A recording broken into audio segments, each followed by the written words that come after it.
I'm here at a war memorial, and it reminds us that the world is filled with so much conflict, and so many times the conflict's very personal. And sometimes we think that, those people who do something to us, then we need to get them back in vengeance. But the Bible says vengeance belongs to the Lord, not to us.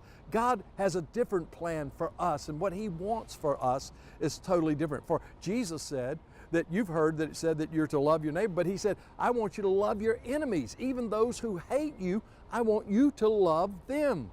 Now that can be difficult. In fact, it can be absolutely impossible, but by the grace of God, we can love even those people who hate us. You see, religion will help you to love people who love you, but Jesus will enable you to love people who hate you, people who disagree with you, people who are against you. Do you remember what Jesus did on the cross? Why, on the cross He looked out at those who hated Him, those who nailed Him to the cross, those who pierced Him in the side, those who laughed at Him and mocked Him. He looked out and said, Father, forgive them, for they know not what they do. And Jesus loved those who hated Him.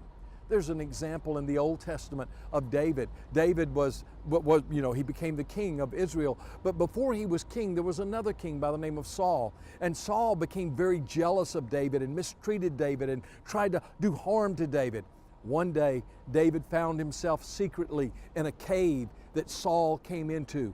And David had the opportunity to kill him. David had the opportunity for vengeance.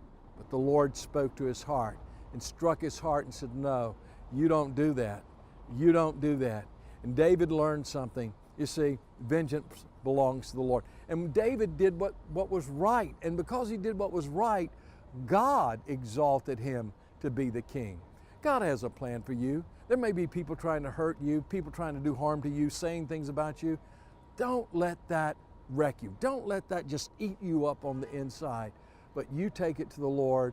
You let the Lord deal with it, and you ask God to just fill you with love for those who disagree with you, for those who do you wrong, for those who want to hurt you.